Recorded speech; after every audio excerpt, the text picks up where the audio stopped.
Okay, once again, good morning everyone. We are starting with a new chapter, inventories. आज chapter कौन सा start कर रहे हैं अभी हम लोग? इन्वेंटरीज. ठीक है, इन्वेंटरीज का मतलब क्या होता है सर? इन्वेंटरी मतलब होता है अपना स्टॉक. इन्वेंटरी मतलब क्या? स्टॉक. तो इन्वेंटरी कौन से एएस में कवर किया? According to as 2. इन्वेंटरी की बातें कहाँ पे की गई है? एएस 2 में की गई है. मतलब जो अभी थ्योरी पढ़ेंगे आप लोग, जो मेथड्स पढ़ेंगे, वो मेथड्स सब कहाँ पे लिखे गए? एएस 2 में लिखे गए. मतलब आपका सेकंड एएस क्या, अकाउंटिंग स्टैंडर्ड जो सेकंड है आपका, वो इन्वेंटरी के ऊपर है. किसके ऊपर है? Inventory.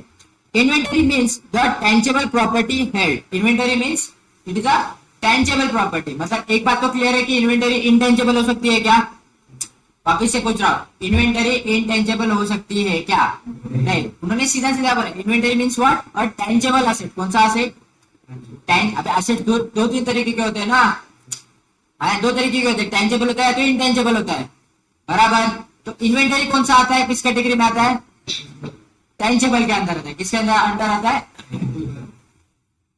A for sale of ordinary course of business. एक तो इन्वेंटरी क्या हो सकता है कि हम लोग इन्वेंटरी को ऐसे क्या यूज करते हैं कि बाबा एक तरह से खरीदते हैं और फिर सेल करते हैं, जिसको हम लोग प्यार से क्या बोलते हैं? रिटेलर. जो शॉप्स रहते हैं ना, रिटेलर पता है ना, शॉपकीपर जो माल बेचता है, उसका जो स्टोर है, उसी स्टोर में जो सारा सामान है, वो उसके लिए इन्वेंटरीज है. उसके लिए क्या है? वो इन्वेंटरीज है. Is it clear?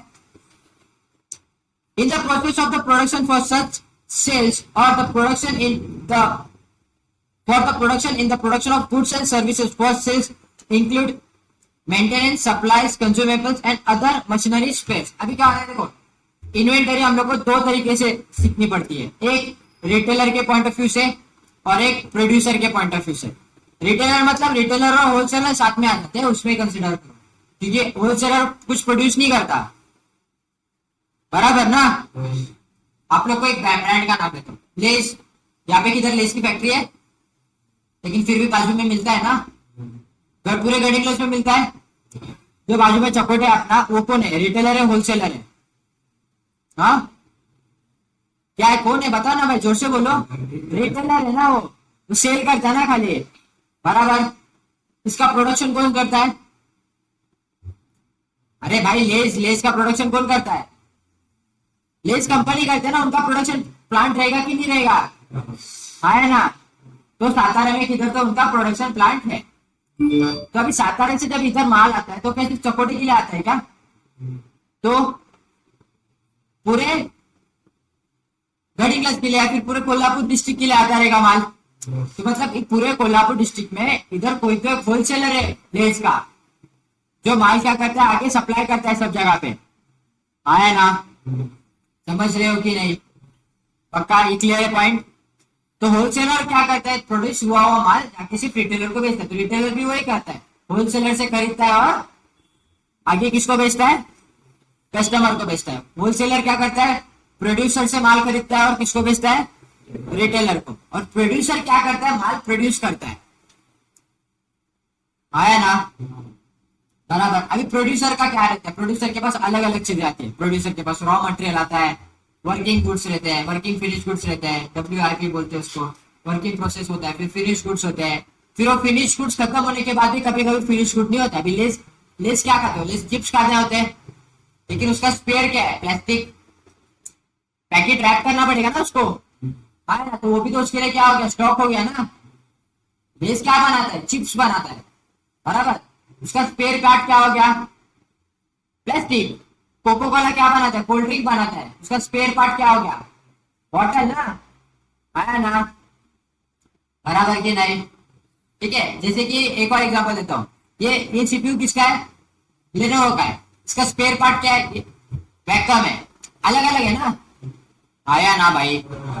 बराबर. अभी जैसे कि अपने मोबाइल है, मोबाइल के सारे कंपोनेंट्स एक जगह पे नहीं बनते. एप्पल है. बराबर. कौन से कंपनी का है? एप्पल यूएसए का है. कौन से कंट्री का है? तो ये मैन्युफैक्चर कहाँ पे होता है पता है तुम लोग को? ये हाँ, सबसे बड़ी गलत फहमी है लोगों को कि यूएसए में मैन्युफैक्चर होता है. नहीं होता मैन्युफैक्चर चाइना में होता है. ये मोबाइल किधर बनता है पता है? ये मोबाइल ये चाइना में बनता है.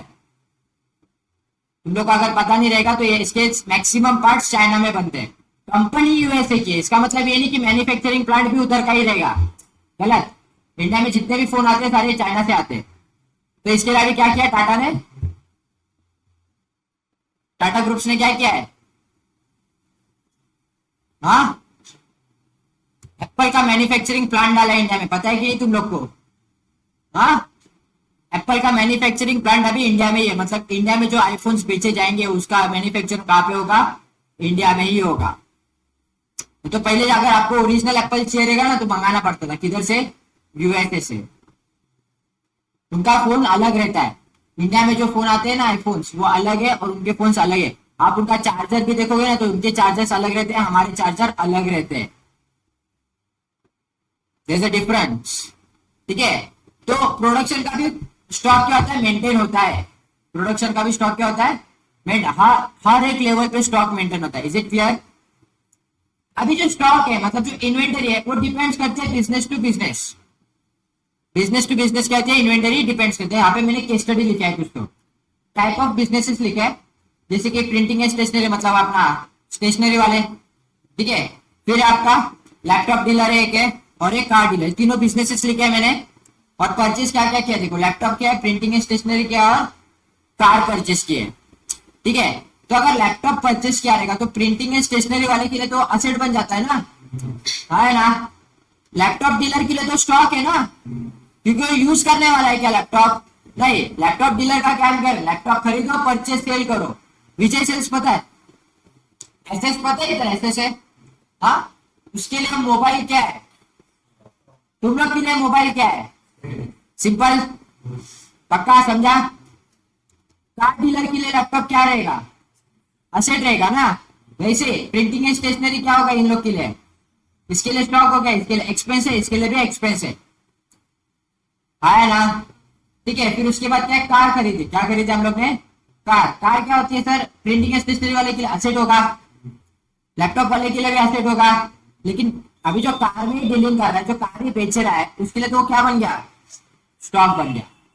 तो जो इन्वेंटरी है वो डिपेंड्स करते हैं आपके बिजनेस टू बिजनेस पे। Is it clear to everyone? हाँ है ना? समझा? ये वाला पॉइंट लिखना है, इन्वेंटरी का हेडिंग डाला, आप लोग को ये वाला लिखना है, जो मैंने टेबल बनाया ना, टेबल लिखना है फटाफट। डन? चलो, inventory includes raw material, work in progress and finish goods. Inventory में क्या क्या इंक्लूड होता है बाबा? रॉ मटेरियल भी आता है, वर्क इन प्रोग्रेस अगर कुछ रहेगा तो वो भी इंक्लूड होता है, और फिनिश गुड्स भी होता है। ये हम लोग ने कहाँ पे देखा था सर? ये हम लोग ने कहाँ पे देखा था? मैन्युफैक्चरिंग अकाउंट में देखा था कि नहीं? कहाँ पे देखा था? मैन्युफैक्चरिंग फाइनल अकाउंट बना रहे थे तभी हम लोग ने देखने तुम्हें तभी बताया था कि बाबा ओपनिंग इन्वेंटरी और क्लोजिंग इन्वेंटरी तीन तरीके की होती है। कौन सी? रॉ मटेरियल होता है, वर्क इन प्रोग्रेस और फिनिश गुड। लेकिन ये किस केस में? अगर मैन्युफैक्चरिंग एंटिटी होगी तो ही, अगर होलसेलर रहेगा, रिटेलर रहेगा तो ये सब आएगा क्या?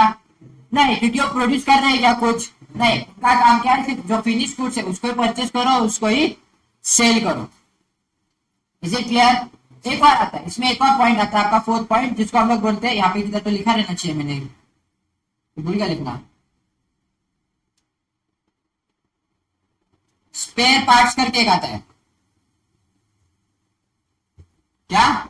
Spare parts. स्पेयर पार्ट्स मतलब कि भाई पैकेजिंग करके भी कुछ कॉन्सेप्ट होता है, भले वो आपका आपका फिनिश गुड्स में एक ही नहीं होता, मतलब आपके जैसे कि चिप्स है या फिर कोको कोला था, उसका एक्चुअल फॉर्मूला क्या है? Coca Cola drink, cold drink बनाना। लेकिन कोल्ड ड्रिंक का जो बॉटल है तुम लोगों को क्या लगता है वही प्रोड्यूस करते रहेंगे क्या? वो किधर ना किधर से तो क्या करते रहेंगे?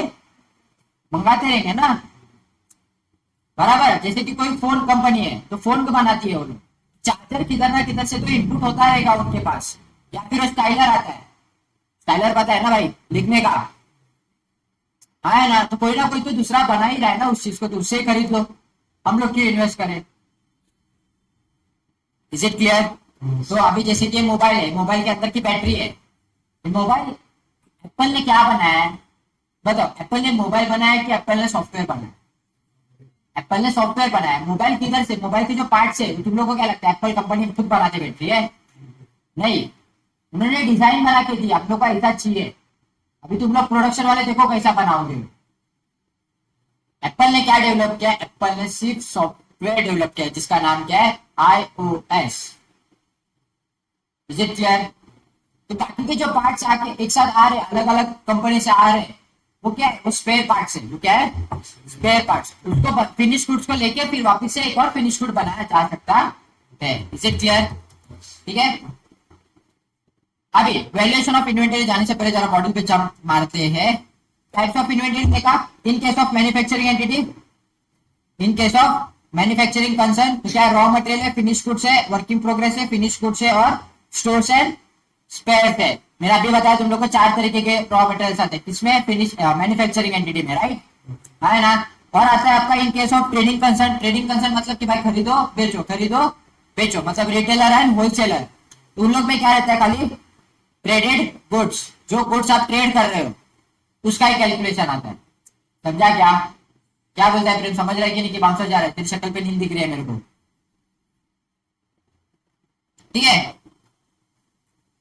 Formula for determining cost of inventory, ये बहुत इंपॉर्टेंट है। अभी हम लोग क्या देखेंगे कि वैल्यूएशन कैसे होता है, क्या वैल्यूएशन कैसे होता है, इन्वेंटरी का वैल्यूएशन बहुत इंपॉर्टेंट है। तो इन्वेंटरी के वैल्यूएशन के लिए 2 तरीके के मेथड्स है, एक है आपका हिस्टोरिकल कॉस्ट मेथड और एक है आपका non historical cost method. Non historical हम लोग सबसे बाद में देखेंगे, पहले हम लोग आ जाते हैं हिस्टोरिकल में, ठीक है। हिस्टोरिकल में 2 चीजें बाइफिकेशन से, इन्वेंटरी नॉट ऑर्डिनरी इंटरचेंजेबल, ठीक है। फॉर एग्जाम्पल अभी मैं लैपटॉप डीलर हूं, मैं क्या हूं, लैपटॉप डीलर, ठीक है। मेरे पास अलग अलग तरीके के लैपटॉप्स है, मतलब एक लैपटॉप डीलर हूं तो लैपटॉप मेरे लिए क्या हो गई, इन्वेंटरी हो। स्टॉक मत बोलो भाई, इन्वेंटरी बोलो, क्या हो गई मेरे लिए, इन्वेंटरी होगी, है ना, बराबर। सर एक लैपटॉप सेलर हूं, डीलर हूं मैं, मेरे पास अलग अलग तरीके के लैपटॉप है, वो मेरी इन्वेंटरी हो गई। मैं उसका वैल्यूएशन सबका साथ में कर सकता हूँ क्या, मैं सबको एक जैसा देखो मैंने पहले क्या बोला, मेरे पास अलग अलग तरीके के लैपटॉप्स हैं, कोई i3 है, कोई i5 है, कोई i7 है, तो कोई मैक है, कोई लैपटॉप लिनोवो के, कोई एचपी के है, कोई एसुस के, अलग अलग कंपनी के मेरे पास क्या है लैपटॉप्स है, उसके प्रोसेसर भी अलग अलग है। तो क्या मैं सबका कॉस्ट एक साथ डिटरमाइन कर सकता हूँ क्या, हाँ नहीं कर सकता। क्यों नहीं कर सकता, क्योंकि होमोजेनियस थोड़ी ना है, होमोजेनियस समझता है ना, एक जैसे गुड्स, वो एक जैसे गुड्स थोड़ी ना है, उनकी अपनी एक यूनिक आइडेंटिफिकेशन है कि नहीं है।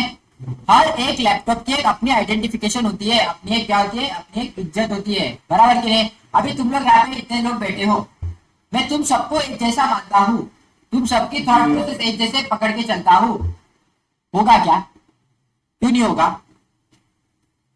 हाँ तुम लोग एक फॉर्मूले से बने हो, हाँ फॉर्मूला बनता है पता है ना, जन्म लेने के लिए भी फॉर्मूला होता है, सिखाया रहेगा ना कभी, तो एक्स एक्स होता है और एक्स वाई होता है, कुछ तो साइंस में बचपन में सिखाया था टीचर ने। तो जन्म लेने के लिए भी फॉर्मूला है, ठीक है। तो तुम लोग भी तो अलग अलग फॉर्मूले से बने हो ना, तो प्रोसेसर सबका अलग रहेगा कि सेम रहेगा, हाँ अलग रहेगा। तुम सबका भी प्रोसेसर क्या रहेगा, अलग। तो इसके लिए तुम सब लोग क्या यूनिक हो, नो वन इज सिमिलर हो here, we can't compare each other, हम लोग कंपेयर नहीं कर सकते, सब लोग अपने अपने वे में यूनिक है, सबका अपना एक तरीका होता है, किसी को सुबह पढ़ना अच्छा लगता है, किसी को शाम को पढ़ना अच्छा लगता है, यूनिक आइडेंटिफिकेशन है सबकी, क्या है। तो हर लैपटॉप की भी तो यूनिक आइडेंटिफिकेशन है ना, तो सारे लैपटॉप्स का भी कॉस्ट साथ में नहीं निकाल सकता, मेरे को अलग अलग ही निकालना पड़ेगा, है ना। तो इसके लिए इसको क्या बोला जाता है, स्पेसिफिक आइडेंटिफिकेशन मेथड, क्या बोला जाता है उसको, स्पेसिफिक आइडेंटिफिकेशन मेथड। फिर आता है आपका inventory ordinarily interchangeable homogeneous goods, जो एक ही फॉर्मूले से बनते हैं और जो सेम रहते हैं, जो क्या रहते हैं एक ही फॉर्मूले से बनते हैं और क्या रहते हैं सेम रहते हैं। साबुन ले लो, सोप, डेटॉल कंपनी का कोई भी सोप उठा, जो एक फ्लेवर का आता है, वो जो नॉर्मल येलो कलर का ऑरेंज कलर का जो दिखता है ना, उसकी बात करो, ठीक है। शॉपकीपर आइडेंटिफिकेशन करके देता है क्या तुमको, हाँ देता है क्या, क्या लगता है तुमको, नहीं देता है ना, क्यों नहीं देता, सर एक ही तो है, ऊपर वाला दो या सबसे नीचे वाला उठाओ, क्या फर्क पड़ता है, साबुन तो साबुन ही है, हाँ ये भी वही सेटिस्फेक्शन देने वाला है, दूसरा साबुन भी वही सेटिस्फेक्शन देने वाला है, बराबर कि नहीं, सेम कंपनी की बात कर रहा हूँ क्या, जो होमोजेनियस है, जो एक सार के है, ठीक है। तो उसमें कौन से मेथड यूज होते हैं? FIFO होता है, LIFO होता है और वेटेड एवरेज होता है। ये 3 मेथड उधर यूज होते हैं। Is it clear? और फिर आता है आपका नॉन हिस्टोरिकल कॉस्ट मेथड, उसमें होता है आपका एडजस्टेड सेलिंग प्राइस। हम लोग आगे जाके देखेंगे। Is it clear? आज हम लोग किसके ऊपर बात करने वाले हैं? FIFO, LIFO और वेटेड। ये 3 आज खत्म कर देंगे, बहुत सिंपल है, ठीक है। तो मैं चाहता हूँ कि ये चार्ट बना लो तुम लोग अपने अपने बुक में, ठीक है। दोनों चार्ट बना ले, चलो दोनों चार्ट बनाओ। चार्ट में बनाने की जरूरत है, तुम लोग चाहिए तो सिंपल लिख भी सकते हो। चार्ट बनाने की जरूरत है, रुको मैंने लिख के रखा है, लिखने की भी जरूरत नहीं, मत लिखो, छोड़ो, लिखना है क्योंकि प्रिंट मिलेगा 1-2-3 दिन में तुम लोग को, ऑर्डर दे दिया मैंने, तो लिखना है कि नहीं? एक नंबर के हरा मिलोगे। देखो valuation of inventory at stock, एक इंपॉर्टेंट बात रह गई भाई,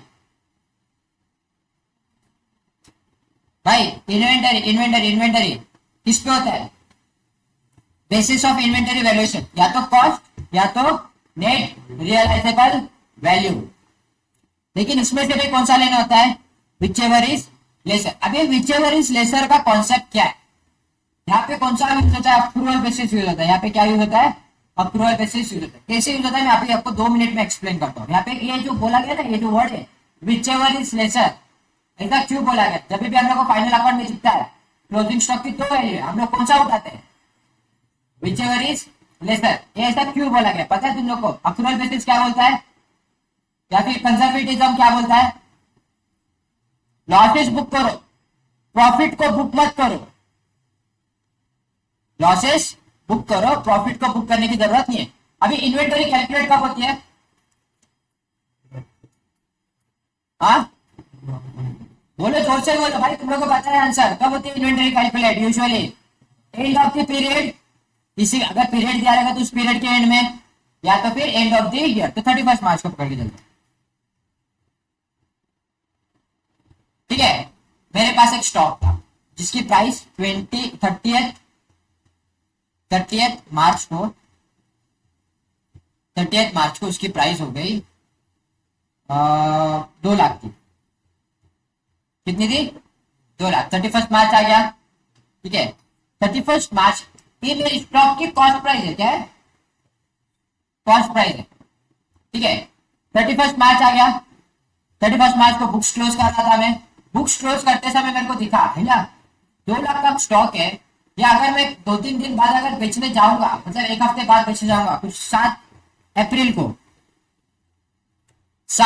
को मतलब बेचने जाऊंगा, तो इसकी वैल्यू मेरी बन रही है कुछ 2.5 लाख रुपए। तो इस स्टॉक की वैल्यू मार्केट में कितनी है? 2.5 लाख रुपए। कितनी है? 2.5 लाख रुपए। अगर बेचूंगा तो मेरे मतलब ज्यादा है ना वैल्यू, बराबर। तो 31 मार्च पे मैं बुक किधर करूं? कौन से अमाउंट पे बुक करूंगा? तो आप 31 मार्च पे भी आप उसको सेल करोगे ना, उसकी वैल्यू मार्केट में, उसकी वैल्यू कितनी है? 2.5 लाख की है, ठीक है। लेकिन आपने जिसपे खरीदा है वो कॉस्ट कितनी है? 2 लाख। आपको बेचना कब है? लेकिन 7 तारीख को बेचना है, ठीक है। तो मैं क्या पूछ रहा हूँ, आप कौन से अमाउंट पे उसको बुक करोगे फाइनल अकाउंट में? बुक करते समय हाँ 2 लाख पे बुक करेंगे। क्यों? क्योंकि सर प्रॉफिट तो होगा ना, प्रॉफिट तो होगा, नहीं हुआ तो बाई चांस। आपको 31 मार्च पे पता है, 31 मार्च पे आपको पता था कि मैं 7 तारीख को अगर बेचूंगा तो ये 2.5 लाख का जाएगा, तो मैं 2.5 लाख का बुक कर देता ना, यहाँ पे कर दिया बुक। क्या जाता है? कर दिया बुक मैंने। मेरे पास स्टॉक कितने का था? 2.5 लाख का था। 2 तारीख को पता चल गया इसकी वैल्यू गिर गई। 2 तारीख को पता चल गया इसकी वैल्यू क्या हो गई? गिर गई। कितनी गिर गई? 2,30,000 आ गई। अभी क्या हो गया सर? आपने जो स्टॉक बुक किया है ना 2.5 लाख का, वो अभी 2.5 लाख का बचा नहीं है आपका, तो कितना हो गया? 2,30,000। आपने खामा खाम आपका प्रॉफिट बढ़ा के दिखा दिया। भाई क्लोजिंग स्टॉक बढ़ाना मतलब क्या? प्रॉफिट बढ़ाना हुआ ना, आया ना? प्रॉफिट बढ़ाना होता है उसको बोलते हैं। तो प्रॉफिट बढ़ा के दिखा रहे हो, और आगे आपको प्रॉफिट होने नहीं वाला। अभी वो आगे आपको प्रॉफिट नहीं होगा। क्यों नहीं होगा? क्योंकि आपने पैसा कमाया ही नहीं, क्योंकि मार्केट में उसकी वैल्यू डाउन हो गई। तो इसके लिए क्या बोला जाता है? उनको कंजर्व करके चलो। मैं तुम लोग को एग्जाम्पल बताया था, उसे लड़कियों का बताया था कि नहीं? सामने से 2 लड़कियां और रास्ता क्रॉस करे तो तुम लोग क्या करोगे? हाँ क्या करोगे? हाँ क्या करेगा आरुष? तू बाइक पे है, ठीक है, सामने से तू क्या सोच रहा है? तू इस साइड खड़ा है, सामने से दो लड़कियां क्रॉस करके तेरे पास आ रही है। हाँ वो सोचा है, सच्ची बात है। सर मैं इस साइड खड़ा हूँ, सामने से दो लड़कियां रास्ता क्रॉस करके आ रही है मेरे पास। नहीं रे बाबा, तो बाइक पे, तो बाइक चला रहा है, तो रास्ते पे, ठीक है, और ऐसा रास्ते से दो लड़कियां रास्ता क्रॉस कर रही है, बीच में एक का मोबाइल गिर गया, एक भाग गई और उसको चिल्ला चिल्ला के बुला रही है, तो क्या करेगा रास्ते में? क्या करेगा बता? वो लड़की बीच में, रास्ते के बीच में खड़ी होकर मोबाइल उठा रही है अपना नीचे, तो क्या करेगा तू? हाँ ब्रेक मारेगा और रुकेगा ना जब तक वो चली नहीं जाती। क्या किया तूने? कंजर्व किया ना खुद को। क्या किया भाई? कंजर्व किया, ठीक है। मैं तो आजकल बाइक पे भी क्या करता हूँ, अगर मेरे को कोई लड़की दिखी ना गाड़ी पे, तो मैं मेरी खुद की गाड़ी स्लो कर देता हूँ, ठीक है। नहीं अनलेस एंड अनटिल अगर कोई ऐसा वो नहीं बोल रहा कि गर्ल्स को आती नहीं है, ठीक है, लेकिन कुछ लोग, कुछ गर्ल्स है जो अच्छे से चला लेती है, ठीक है। जैसे कि मेरे नजर में है तीन चार लड़कियां, ठीक है, ज्यादा नहीं है, तीन चार लड़कियां तो है जो अच्छी खासी गाड़ियां चला लेती है, दो स्टूडेंट्स है उसमें से, ठीक है। और तो एक तो शैली मैम और दूसरी हम लोग की जो फ्रेंड है मलाइका, ये लोग गाड़ी अच्छा खासा चला ले, ठीक है। बाकी मेरे को किसी भी लड़की पे भरोसा नहीं गाड़ी चलाने पे, किसी भी लड़की पे नहीं। तो मैं क्या करता हूँ, मैं मेरा एकदम सिंपल सा फॉर्मूला, अगर मेरे को मेरा संकेत सर का मयूर का हम लोग का सिंपल सा फॉर्मूला, अगर कोई लड़की आपके सामने से गाड़ी चला रही है तो अपनी गाड़ी आपको क्या कर लेंगे, स्लो कर लेंगे, ठीक है। उस दिन क्या हुआ, मयूर सर ने गलती से कट मार दी, हम लोग दोनों पीछे से उसको क्या चिल्लाया, अबे साले देखा नहीं तूने कौन था गाड़ी पे? डर नहीं लगता क्या तेरे को? आपको तो डर लगता है बहुत, लेने के देने पड़ जाएंगे। तो उससे अच्छा क्या करो भाई, गाड़ी स्लो करो, कोई घाई नहीं है, 2 मिनट लेट पहुंचो चाहिए तो, ठीक है। आगे बढ़ते हैं। तो कंजर्व करके चलना पड़ता है, तो बिन मतलब का प्रॉफिट बुक करना नहीं होता। Is it clear? है ना? तो चलो बना लो फटाफट, और तो बनाना नहीं है ना, मैंने तो बोला था तुम लोगों को बनाना नहीं है। ओके तो एट कॉस्ट कौन सा होता है? होमोजेनियस होता है। होमोजेनियस में तीन मेथड है, तो चार मेथड है। सिंपल एवरेज ये अभी निकाल दे, इतना इंपॉर्टेंट नहीं है simple average method. FIFO LIFO and weighted ये इंपॉर्टेंट है, ठीक है। Goods for not homogeneous specific identification method, तो ये मेथड अभी हम लोग को देखने हैं। Is it clear to everyone? चलो मॉड्यूल ओपन करता हूँ मैं, जरा एक सेकंड दो मुझे, माउस गायब हो गया।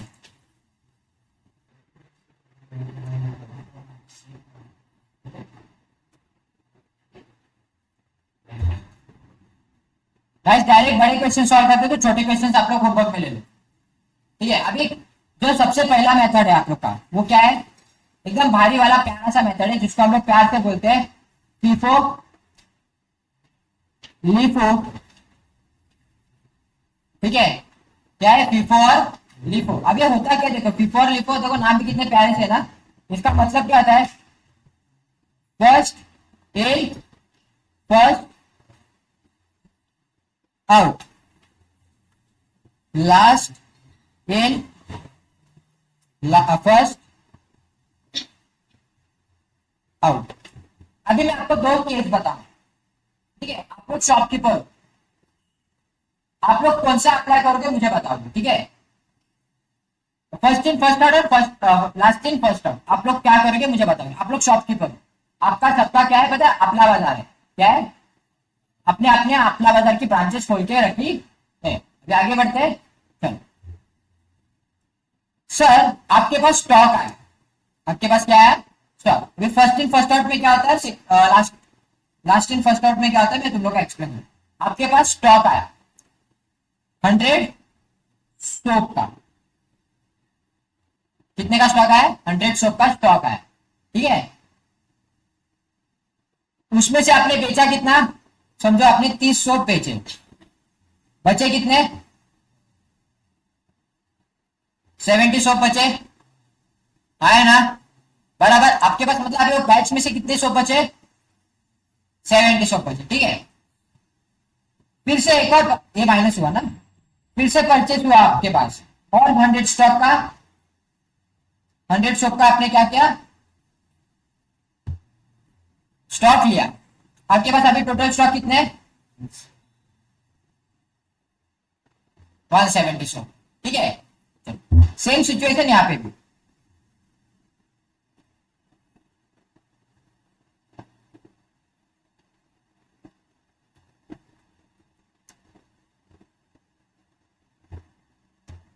सेम सिचुएशन यहाँ पे भी, ठीक है।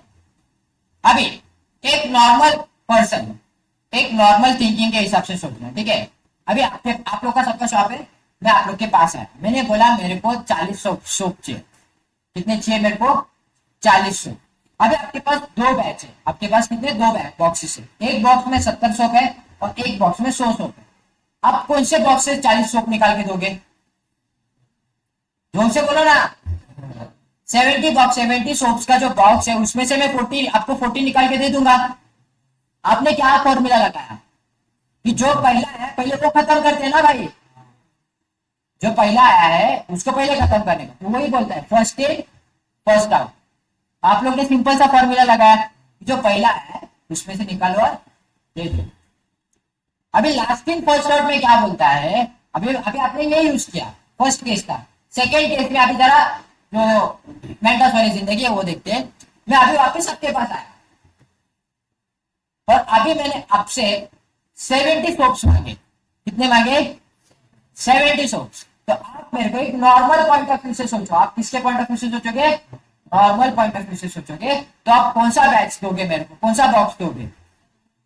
नॉर्मल नॉर्मल इंसान की तरह सोचना है, कौन सा दोगे 70 वाला। भाई तेरे को 70 चाहिए ना, एक काम करे बॉक्स ही लेके जा, मैटर ही शॉर्ट तेरा, बराबर कि नहीं। नहीं, लेकिन ये मेथड बोलता है नहीं नहीं नहीं नहीं नहीं नहीं नहीं नहीं, ऐसा नहीं कर सकते तू। तो मेथड क्या बोलता है भाई, जो बाद में है जो लास्ट में है उसको पहले बेचो। तो आप क्या करोगे, ये जो 100 का बॉक्स है ना, उसमें से मेरे को 70 सोप निकाल के दो। समझ रहा है कि नहीं समझ रहा, समझा। लास्ट इन फर्स्ट आउट, जो लास्ट में आया उसको पहले बेचो, और फर्स्ट इन फर्स्ट आउट मतलब जो पहले आया उसको पहले बेचो। तो तुमको क्या लगता है, एक नॉर्मल पॉइंट ऑफ व्यू से सोचते हैं कि एक बिजनेस मैन, एक रिटेलर, एक होलसेलर कौन सा मेथड अप्लाई करता रहेगा जिसके पास होमोजेनियस गुड्स रहते हैं सबसे ज्यादा, वो कौन सा मेथड यूज करता रहेगा, फर्स्ट इन फर्स्ट आउट वाला कि last in last out first out वाला। जो पहले आया है उसको पहले बेचो, रखने की क्या ही जरूरत है, क्यों रख रहे हो उसको, बराबर कि नहीं। आई होप कि क्लियर है तुम लोग को, बराबर पक्का ना, किसी को कोई डाउट नहीं। तो अभी क्वेश्चन सॉल्व करें, स्टार्ट करते हैं। तो आप स्पेसिफिक देख लो पहले, तो क्या कैसा होता है, एकदम सिंपल भाई। भाई इन्वेंटरी आ गया ना एग्जाम में तो फ्री के 5 मार्क्स है, ये चैप्टर कंपल आता है तो 5 मार्क्स के लिए आता ही है, फ्री के 5 मार्क्स है। इन्वेंटरी के सारे क्वेश्चंस आप मॉडल के अच्छे से सॉल्व कर लो, मेरी जो बुकलेट आई उसमें जितने भी क्वेश्चन है सारे सॉल्व कर लो भाई, 5 मार्क कंफर्म अकाउंट्स में, कंफर्म। क्या बोलते छोटे, होगा कि नहीं होगा कंफर्म। डिफिकल्ट है चैप्टर, बैठी है चैप्टर में, नहीं बैठी है आज बैठी है भाई, मजा है। कौन बैठा इसके पहले, कैसा है, आगे जाके थोड़ा सा ट्रिकी हो जाएगा, लेकिन ये जो फिफो लिफो वेटेड है ना, ऐसा इजी है, ये सब क्या है इजी है। इज इट क्लियर, तुम लोग ने सॉल्व किया कि नहीं सारे इलस्ट्रेशन क्वेश्चंस किए ना, गुड। वापस करने के ओके। तो मेथड क्या लिखना है, पहले तो सॉल्यूशन में आके लिखना होता है ऊपर first in first out basis. कौन सा बेसिस है, फर्स्ट इन, जोर से बोलो। कैलकुलेशन देखो भाई, इसका टेबल थोड़ा बड़ा रहता है, ठीक है। सबसे पहले तो क्या आएगी आपकी डेट आएगी, क्या आएगी डेट, ठीक है। डेट के बाद देखो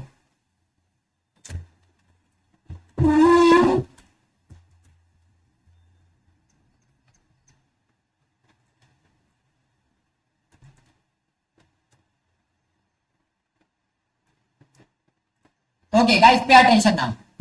यहाँ पे दो इंपॉर्टेंट कॉलम है, एक तो सबसे पहले तो डेट है, फिर आपका रिसिट्स, इशू और बैलेंस, ठीक है।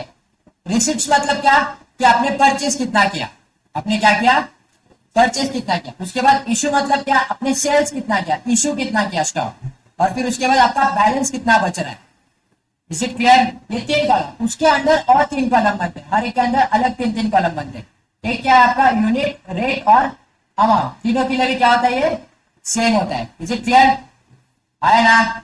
चलो सबका ध्यान स्क्रीन के ऊपर चाहिए। मैं एक क्वेश्चन सॉल्व करूंगा, अगला क्वेश्चन आप लोग को सॉल्व करना। Is it clear? ये कौन सा क्वेश्चन सॉल्व कर रहे हैं अपन? इलस्ट्रेशन नंबर 11 कर रहे हैं ना। चलो सबसे पहले क्या बोला था मैंने, इंपॉर्टेंट क्या है, डेट। फिर उसके बाद मैं अभी बोलेगा ही नहीं, तुम लोग बोलते नहीं हो ना, बैठो वैसे ही। क्या बोला था मैंने सर? अभी क्या आएगा यहाँ पे, रिसिप्ट आएगा, ठीक है। फिर उसके बाद क्या आएगा,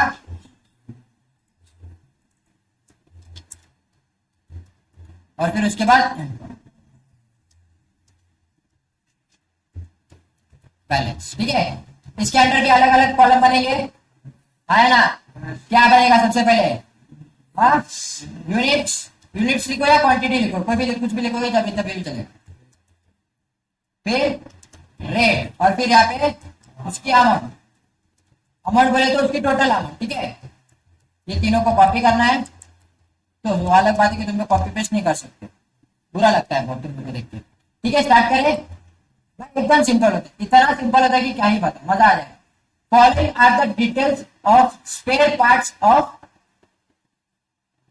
श्रीराम मिल्स। श्रीराम मिल्स के क्या है, वो स्पेयर पार्ट्स के स्टॉक से, किसकी लिस्ट है, स्पेयर पार्ट्स के। तो चलो स्टार्ट करते हैं। सबसे पहले तो क्या है, 1 जनवरी 2022 का क्या है आपको, ओपनिंग इन्वेंटरी है। क्या है, ओपनिंग इन्वेंटरी। तो यहाँ पे आ जाते हैं, 2022 चल रहा है ना, ये जैन 22 चल रहा है ना। तो पहली तारीख को है 1 जैन को। चलो बताओ, सबसे पहले तो बैलेंस है ना, तो यहाँ पे बैलेंस लिखने का, बैलेंस में आके फिर उसका लिखने का कि क्या क्या है, कितना है बाबा, ओपनिंग इन्वेंटरी कितना है, जोर से बोलो, जोर से बोलो, ठीक है। तो यहाँ पे आ जाएगा आपका 0, ठीक है। आगे क्या बोला है, सब पहले तारीख को उसने क्या किया, वापिस से जोर से बोलो, कितना परचेस किया है, 100 यूनिट्स, कितने रुपए पे, 30 रुपीज पे। तो अमाउंट कितना आएगा, 100 इंटू 30, अमाउंट कितना आ रहा है, 3000, ठीक है। अभी इसी को ही कॉपी करना है आपको, और कहाँ पे लिखना है, बैलेंस पे। ये सेम अमाउंट उधर ट्रांसफर करनी है, मतलब आपके पास 1 तारीख खत्म होने के बाद कितना स्टॉक बच रहा है अभी, हाँ अमाउंट नहीं बोला, स्टॉक पूछा, इन्वेंटरी पूछा, हाँ 100 यूनिट्स 30 रुपए के हिसाब से सर 300 का स्टॉक अभी बचा है। Is it clear? फिर उसके बाद issue for consumption, issue for consumption, consumption के लिए इश्यू किया कितने तारीख को, 15 तारीख को। तो यहाँ पे 15 तारीख आएगी।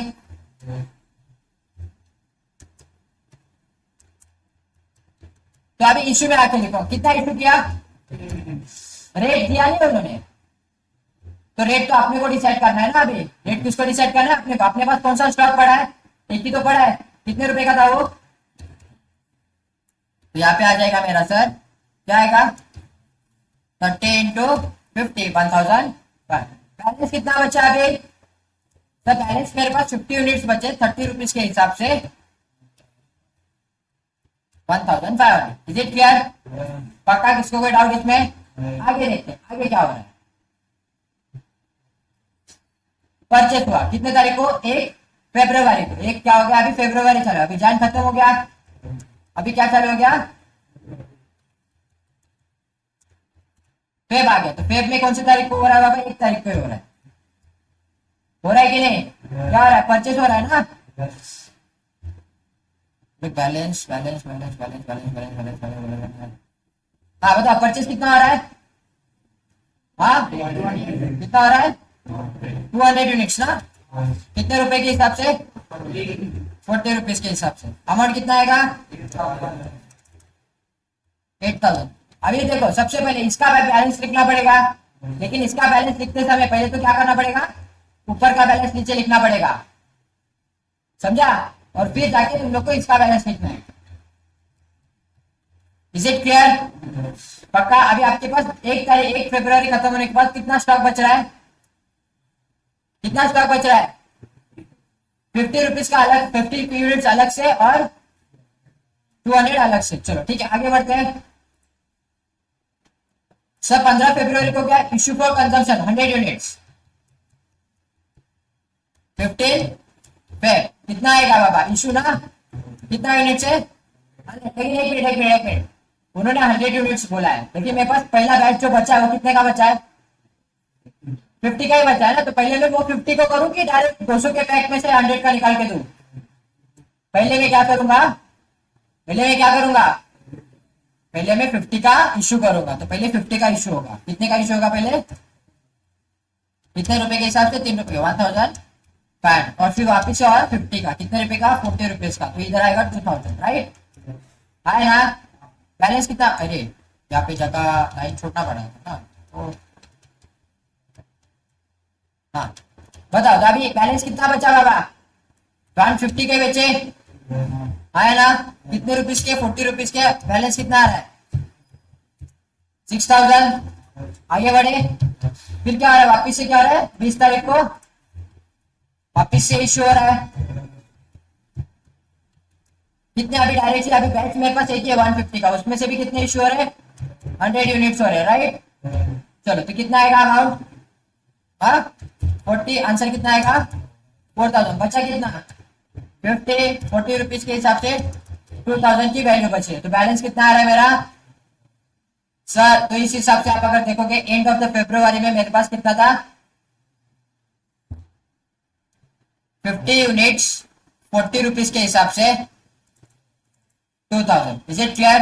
पक्का? तो देखो therefore the value of inventory on 31st March 2022 was 50 units at the rate 40 rupees, that is equal to 2000. Is it clear? Simple था, लिख लो फटाफट। चलो लिख के लेना है। चलो अभी हम लोग अगला क्वेश्चन, सेम क्वेश्चन सॉल्व करेंगे लेकिन अलग मेथड से, जिसका नाम है वेटेड एवरेज मेथड। क्या है? वेटेड। ठीक है, तो वेटेड अभी सॉल्व करते। चलो जरा ध्यान दो सब लोग। क्या था, कौन सा इलस्ट्रेशन था ये अपना?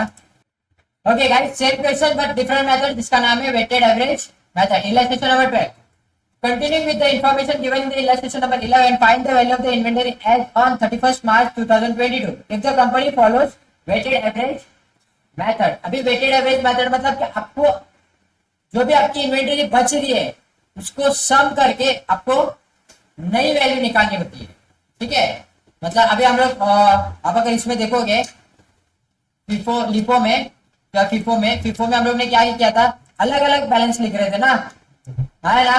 तो यहाँ पे अभी अलग अलग बैलेंस नहीं लिखना है, यहाँ पे आप लोग को इसका क्या करना है? सम करना है। क्या करना है? सम। चलो मैं दिखा दो आप लोग को क्या करना है, तो आपको आइडिया आ जाएगा। ठीक है, ये कौन सा क्वेश्चन है? तो अभी हम लोग आ गए इलस्ट्रेशन नंबर 12 पे।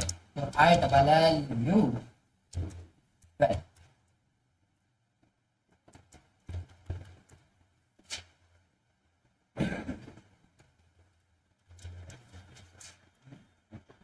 चले आगे बढ़े।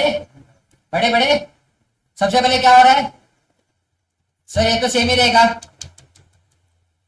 ये सेम रहेगा ना। पहले 3 एंट्री तो सेम ही रहेगी, पहली एंट्री पूरी सेम ही रहेगी। आया ना?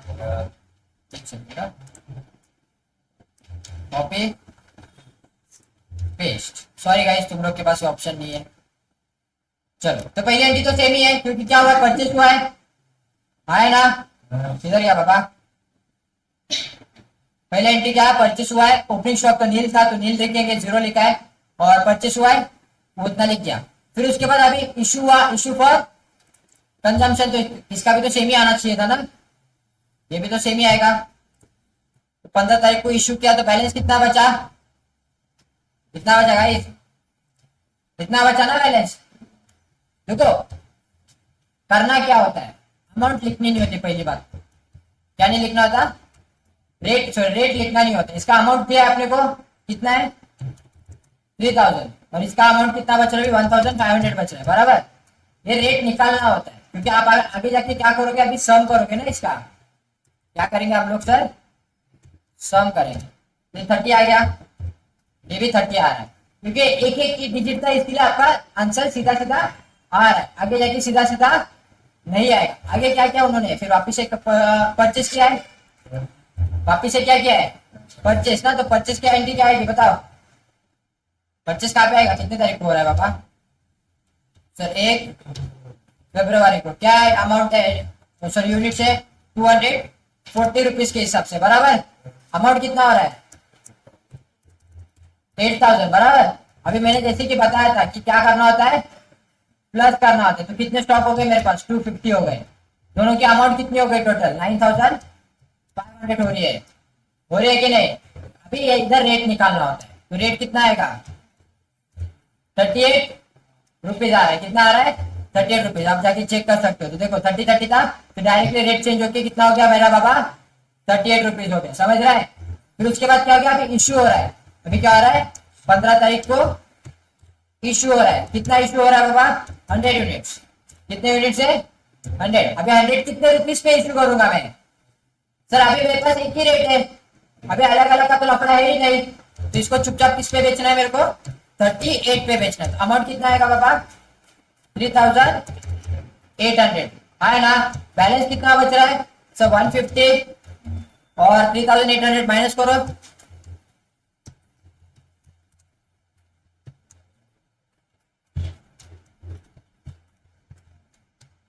38 रुपीज आ रहा है। इसका भी आंसर 38 ही आएगा। बस वापिस से इश्यू हो रहा है। इश्यू कितने तारीख को हो रहा है, अगला इश्यू कितने तारीख को हो रहा है 20 तारीख को। कितना वापिस से 100, सेम अमाउंट सेम अमाउंट। बचा कितना 50 बचे अपने पास खाली है ना। तो माइनस करूंगा तो बच कितना रहा है वैल्यू -3800, 1900 बच रहे, डिवाइड बाय 50, 38 रुपीज आ रहा है। तो बैलेंस देखो, बैलेंस सेम बचा कि नहीं बचा सेम 50। एक अमाउंट नहीं पूछ रहा, क्वांटिटी की बात कर रहा हूँ। सेम क्वांटिटी बच रही है। तो दोनों मेथड से आपने सॉल्व किया। पहले मेथड में भी 50 बच रही थी, सेकेंड मेथड में भी 50 बच रही थी, लेकिन रेट अलग से। यहाँ पे रेट 40 रुपीज है, यहाँ पे रेट कितना है 38 रुपीज है। तो इसके लिए क्या आ रहा है, अमाउंट अलग आ रही है। 2000 इधर आ रहा है और इधर 1900 आ रहा है। ठीक है। तो वेटेड से ज्यादा कॉस्ट इन्वेंटरी की वैल्यू आएगी कि फर्स्ट इन फर्स्ट आउट से ज्यादा आएगी, फर्स्ट इन फर्स्ट आउट से आएगी। किससे आएगी, फर्स्ट इन फर्स्ट आउट से आएगी। ठीक है। वह कंपैरिजन था। Therefore the value of inventory on 31st March 2020 is 50 units at the rate 38 rupees, that is equal to my 1900। Is it clear? Clear माटे पक्का? इसको कोई डाउट है नहीं? चलो लिख लो फटाफट। होमवर्क में एक क्वेश्चन लेना है आप लोग को। क्वेश्चन कुछ ऐसा है, इलस्ट्रेशन नंबर 2 का डेटा और इलस्ट्रेशन नंबर 3 का डेटा मिक्स करके आपको लिफो मेथड में क्वेश्चन सॉल्व करके आना है। कौन से मेथड से क्वेश्चन सॉल्व करके आना है, लिफो। एक बार लिफो हो जाएगा तो आपका इलस्ट्रेशन नंबर 4 जो है, 4 नहीं, हाँ इलस्ट्रेशन नंबर 5 जो है, उसने उधर आपको पूछा है वेटेड एवरेज कैलकुलेट करना है। ठीक है। तो होमवर्क में 2 क्वेश्चन है आपको। इलस्ट्रेशन नंबर 2 सॉल्व करने की जरूरत नहीं है, इलस्ट्रेशन नंबर 3 सॉल्व करने की जरूरत नहीं है, लेकिन दोनों को मिक्स करके आपको सॉल्व करना है क्वेश्चन, जिसमें क्या पूछा उन्होंने, लिफो पूछा है। क्या पूछा है, LIFO, last in first out. तो वो आपको होमवर्क में घर पे सॉल्व करना है। फिर उसके बाद सेम डेटा को लेके आपको इलस्ट्रेशन नंबर 5 सॉल्व करना है, जहां पे उन्होंने पूछा वेटेड एवरेज मेथड। कौन सा मेथड यूज पूछा उन्होंने, weighted average method. Is it clear? तो ये 2 क्वेश्चंस आपको घर पे आते समय कल मतलब नेक्स्ट लेक्चर में आपको आते समय सॉल्व करके आने हैं। Is it clear to everyone? चलो that's it for the day guys, see you guys tomorrow, bye bye.